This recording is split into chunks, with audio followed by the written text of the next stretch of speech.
Welcome back to the Elvis Workshop. I know we just did an episode last week, and it's been like 2 months since I did one, and now we're back again. So here we are. So in my last video that I made, I've said some very dirty things about my good friend Martin Robbins. So you know what he did? He came all the way from Australia to call me out. so he's here. This time. He's here. So what we want to do, we really don't have a point to this video. We just want to hang out and do a video. So that's what we're going to do. So we picked up videos. Yeah. So we here, get a little closer. That one doesn't pick up that well.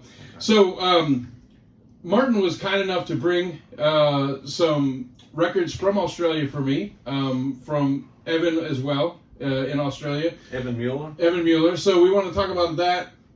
But before we get to that, I want to do a slight backwards rehash about the Aloha, just a little touch, just because he's here too, and I wanted his opinion out too. So if you didn't see my video, go watch it. It's the last one right behind this one, where I talk extensively about this release right here. This is the new legacy release, Aloha from Hawaii. The CDs are not in question here.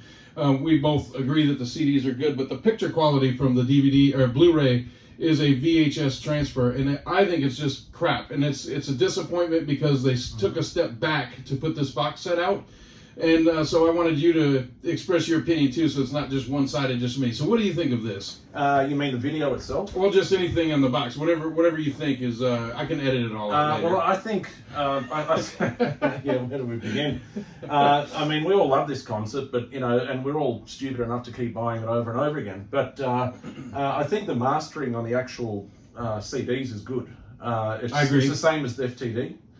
For the first show, it's the alternate is the 2013, and it sounds like ass. Well, as far as I know, the alternate is a new mix by Matt Ross-Bank. On the new, correct, on the new one. correct. Yeah. On this, which is the FTD release, it's the 2013 mix, which to me sounds horrible. I've had people in the comments say that on this box set they enjoyed it, and that's okay. If you like it, then that's fantastic. I did not.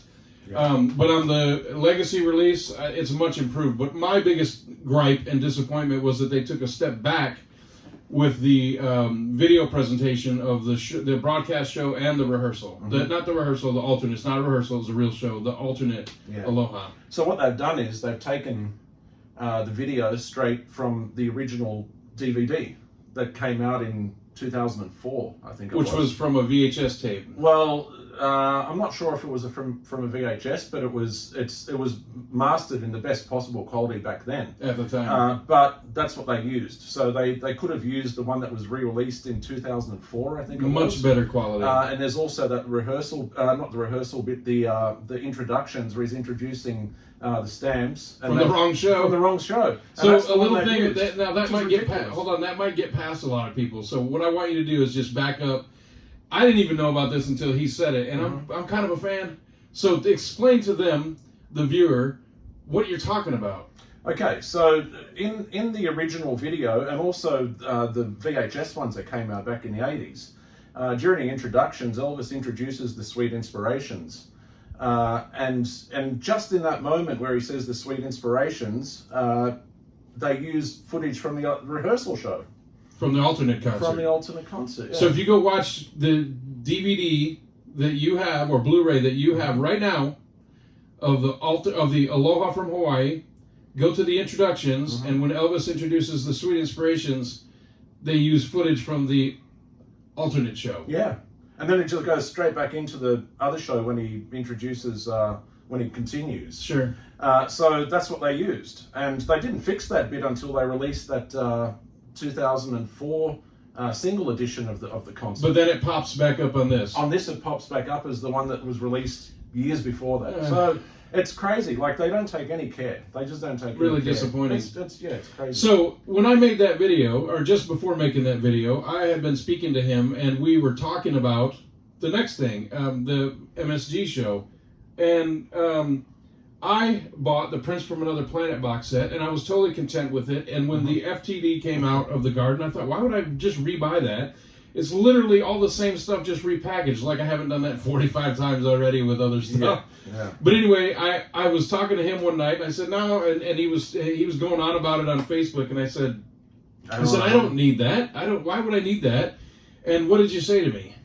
I said, if you want to hear the best sounding version of the afternoon show, you got to get it.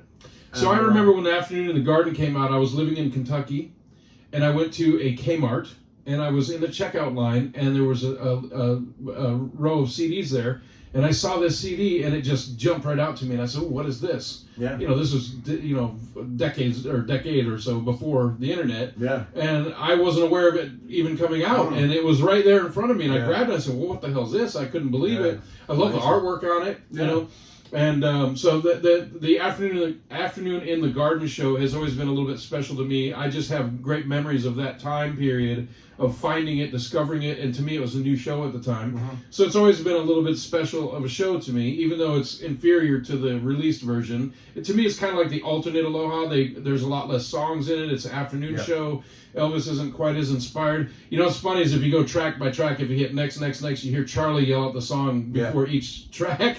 When you hit next one, you hear Charlie in the background, Heartbreak Hotel, and then Elvis, and then you hear Elvis say, Heartbreak Hotel. But anyway, so I said, I'm not buying it, I'm passing on it. It came out, months went by, a year went by, however long, then we're talking, the bastard. So I have Prince from Another Planet, and what do? There it is. There it is.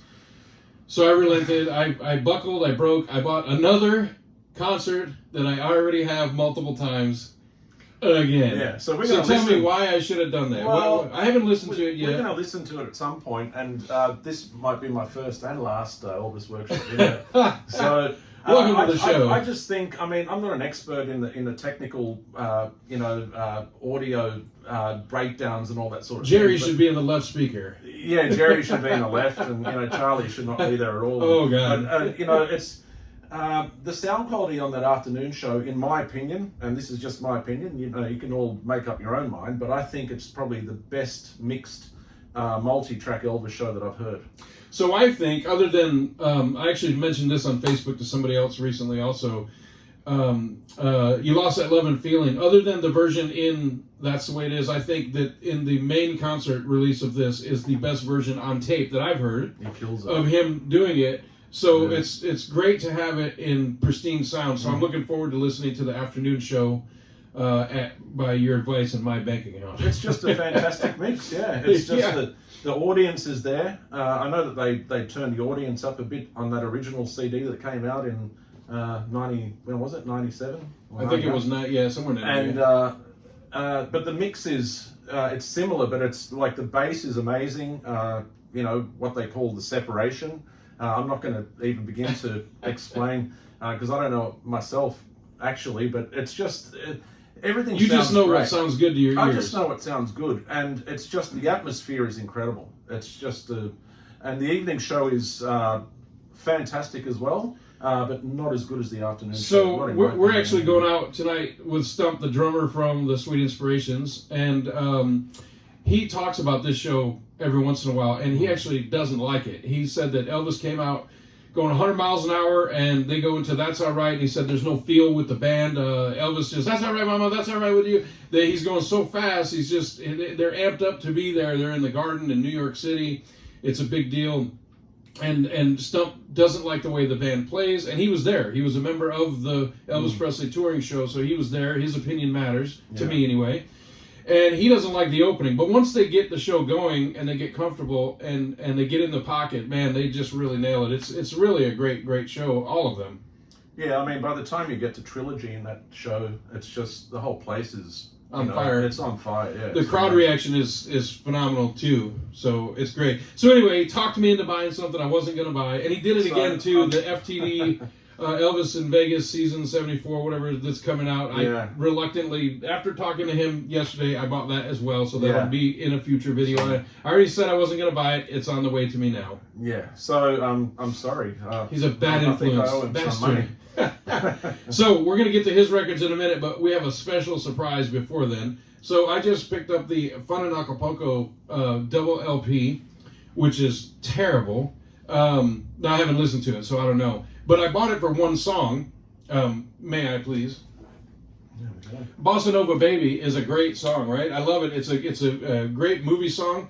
I can't really say, there's a few songs on here that are nice ballads, but it's just more typical movie mush to me. It's just songs that I just don't care about. But And I'd actually initially passed on this, even though it just came out recently. But when I took a second look at it, one is the artwork is just phenomenal. It's just fantastic. I love that artwork. This is a running theme with a lot of these records that they've put out recently, with these soundtracks in particular, with the same type of theme. And they're very attractive, I think. Other than Elvis has a helmet head in a lot of these, including this one, and on the back as well. But that doesn't take away from the great format that they're using. I really, really like that. You know, hey, let me say something real quick. The video I made about this, I had 2 or 3 people say that all I do is bitch. And that's not true. It's not true, really. I had one guy that he was constantly saying negative things on my channel. He had to get bounced finally. I put up with him for a long time, but he got vulgar and insulted somebody in my comments, and I'm not going to put up with that. But people say that I complain about prices. Look, if something is worth buying, I'll buy it. I don't care what the price is. But it's nice to have quality too, but I hold them accountable for mistakes, easy, sloppy mistakes that they don't have to do, that they just do because they don't care. But I just wanted to take this opportunity to say that I don't just bitch about stuff. I just said something very nice about the artwork here. I actually really, genuinely, really like this theme. Just before we started the video, we were looking at a bunch of different soundtracks, and just going over the different artwork, just the artwork alone, and saying how nice it is. So FTD, you're doing a great job on the album artwork, especially for these soundtracks. It's really wonderfully done. It really looks really well done. How about you start spelling people's names right? That would be good. but I really do genuinely enjoy the artwork. That almost is worth buying the album itself. So Bossa Nova Baby is pretty much the only reward for me on this. I'm sure I'll enjoy a couple of the ballads, but excuse me, this is basically just buying a double LP for the artwork and a single song. So my favorite part of every video that I do when I do this is that some people buy these and they just never open them. I just bought one from 2013, and I opened it as soon as I got it. It's in my last video. So I'm going to do that with this one. I don't buy stuff to put it on a shelf and not listen to it. I buy this because I want to listen to it. So I'm going to open this. So I enjoy opening it on the video for a couple reasons. One is I enjoy doing it, and 2 is some people don't like it. So I love that. Yeah. So I'm going to, drum roll please, I'm going to open it. So here we go. Well, he's going to let me keep the wrapper, so. That's right. Not the hype sticker though, just the wrapper. No, not the hype sticker. I wouldn't be like that. I'm not that nasty. So here, oh look at that. It just took one cut. That's all it took. There we go. So here it comes. And I know that Adam loves this particular part coming up right here. Adam, you watching? Here we go. And what I'll do is I always promise you this. I always get the hype sticker later, but this is right here. This is my favorite part. See ya. Gotta go. All right, so let's break it open. I haven't even not seen the inside, so let's see how it looks. Very nice. Usually they have one very large photo of Elvis. They do not in this one. It's artwork from the movie, promotional materials, singles. It looks nice, right? And then, let's see, usually it's an orange label inside. Let's see what it is. So, nope, we got the black on that. Oh, I like that. There you go. That artwork there, or label there. Okay, so we will spin this later. Next up, oh, there you go. Next up, Martin is going to take over the show for a little bit. He was nice enough, him and our friend Evan, from Australia. Evan, where are you from in Australia? Sydney. I knew that. Sydney, Australia. The last time Martin was here, we aimed to do a video and didn't make it. We had too much going on and didn't make it. And but he said the last time he was here, the next visit, which is now, he was going to get with Evan and they were going to bring me some Australian vinyl gifts. So now he's here. So tell me what you have and let's talk about it a little bit. Okay, so these we decided to bring over for Rick because he didn't have any genuine Aussie pressings or albums. This is true. So these albums are quite special, actually. These helped me become a fan. How do they sound? They sound like shit. Like shit. Yeah, but so today's standards, they sound like shit. Yeah. Back then, when you were 8, 10 years old, or however, how old were you about when you first heard your first song? First time I heard this, I was 17. The year old has died, so I was 5 years old. So when you're 5 and you're listening to this, it sounds fantastic. Now, when you say the Jordanaires should be in this channel, and why is the drum over there? That's right. It sounds like shit, right? But yeah, but you know, back then. But you have special memories and feelings. When you see that album artwork, it brings so much back to you. I still play them a lot now. I mean, I have a digital version. Sure. But I listen to them a lot. And they're very, they're nice packages. I get rid of this plastic, but we'll put that one back. Be gone plastic. So when did this one come out? This came out in 1973. I know that. And, we rehearsed this, but we're just helping them out with the...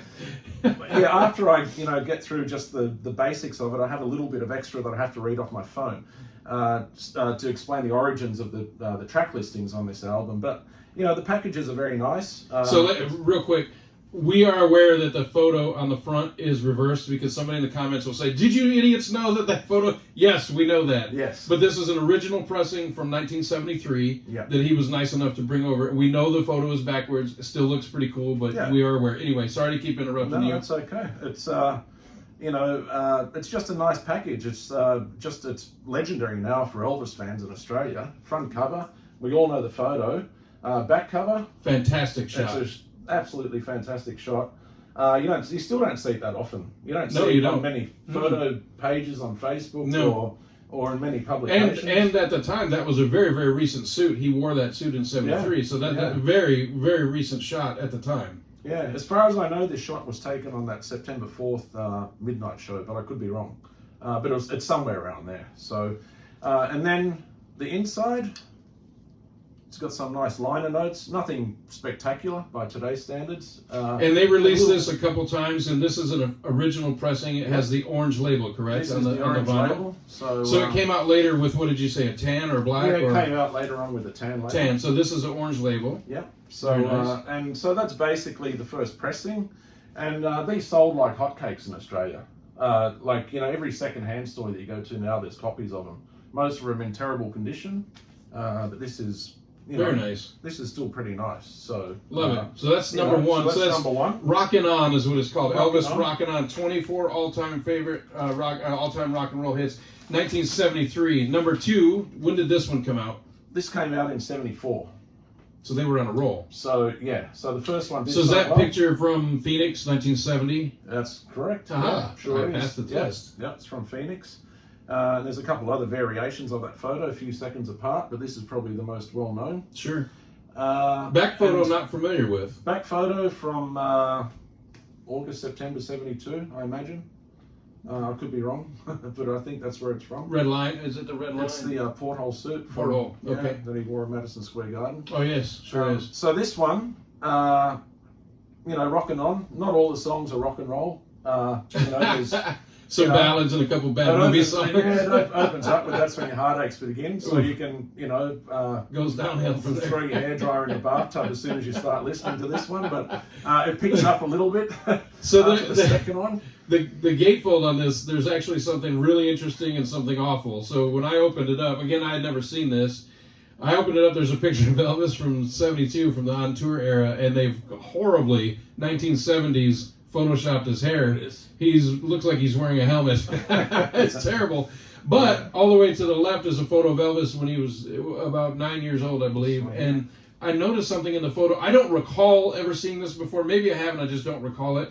But there's a little wagon there, like a little race car, like a soapbox car. And I don't think I remember seeing that. I may have it. It's just faded from the old memory. Yeah. But as soon as I opened it up, that's the first thing I noticed. Is usually that photo's cropped, or maybe photoshopped a little where they bleed. Get rid of that. Yeah. But there's the photo, and it has the little car next to it. I thought that was pretty interesting.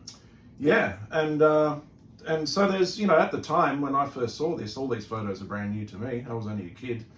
And I had a little bit of an Aussie theme with Elvis getting that koala bear from the Aussie fan club on the set of Trouble with Girls. Nice. So it's got that Aussie theme. The track listings, it's all over the shop. It's got Blue Hawaii, then you got Suspicion, Little Sister, and then you got, High Heel Sneakers, Crying in a Chapel. So it's not all rock and roll, but it's a good collection of the songs that the Aussies loved. And it's orange label. It's orange label as well. It's orange label, yeah. So so these are both first pressings. Yeah, first pressing. That came out as a tan label later on, which is the one that my mum bought me. And these are glossy covers. The originals did not have glossy covers. They had, just the matte. I mean, the represses didn't have the glossy cover. They just had the matte covers that just frayed really easily. So it's nice to know that these still exist. That is very nice. So it's just a nice album. It's a unique Aussie record. And so and they it's just did legendary. 2 rockin'-ons. They did Two this one and rockin'-ons. that one, and then they stopped Then they inexplicably. And that's interesting. Maybe they figured they put out enough Yeah, songs. yeah. So then Evan is responsible for the next one. Evan Mueller, also from Australia, a little criminal island there. It is. Yeah. And let's talk about this one a little bit. This So- one was post Elvis. Great. This is post Elvis. This is mid '80s, correct? So This came out 80.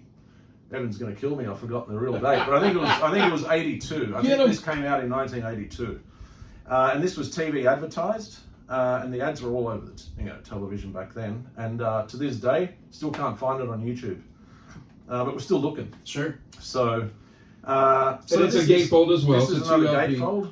Beautiful cover. Lots of kisses and stuff in there, which probably wouldn't have been my choice, but and a little guitar Confederate flag on the back there, which probably would have been cancelled these That's days. right. You can't have that record. Can't now. have that anymore. But it's just a nice package, nice photos, newspaper clippings. And how's this one sound?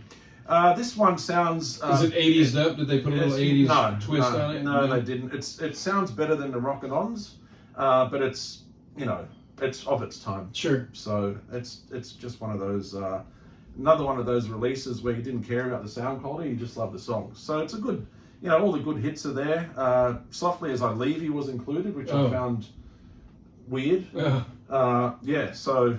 I heard a concert just the other day, and Elvis, I was, a DVD that I was watching, fan shot footage, and Elvis says, thankfully their reel ran out, because the reels were very short back then, just a few minutes. And Elvis says, has anybody ever heard the song Softly As I Leave You? And then it chopped and went to something else. I went, oh my God. Like, please no. Yeah, don't subject me to that. Yeah, it's certainly, horrible. I'm sure Cheryl Nielsen was Bring Cheryl to the front. Yeah, nice, lovely fella, but Cheryl was very nice. Yeah. But it's weird. Like the Rockin' On Volume 2 starts off with That's When Your Heartaches Begin. And all the best ends with a weeper like Softly As I Leave You. So, at some point they want Elvis fans to all kill themselves. So, but anyway, it was a nice release. I'm glad that, thanks to Evan, Rick has a copy of that now because, and this is a very, very nice clean, it's almost It looks new. fantastic, yeah. So I'm very well glad taken care of. that Rick has that in his collection. Somebody apparently didn't like Softly As I Leave You. They didn't play it a lot. It looks new still. Yeah, I think there's about 150 million of them shrink wrapped still when they saw the track listing. So, But, what a nice gift. So thank you, and thank you, Evan. I appreciate it. And so we really had really not much for subject today. We just wanted to make a video together. Actually, I did. I peer pressured him into it. And so thanks for watching. We just wanted to throw out some opinions about some of these other releases, kind of have a little bit of fun. And then I wanted to make sure that these were in the video while he was here. And I wanted to open that video to piss some people off, or that LP to piss some people off. Yeah. So, anyway, we'll let you go. Thank you very much for watching. We appreciate it. We're going to go out to dinner with Stump right now. Y'all have a great weekend, and we'll be making another video before the weekend's over because we have another Aussie coming in. So, thank you for watching. If you don't like this video, I don't know what to tell you. Please like, subscribe, and if you don't like it, it's because you ain't nothing but a hound dog, baby. We'll see you next time. Bye-bye. Bye-bye.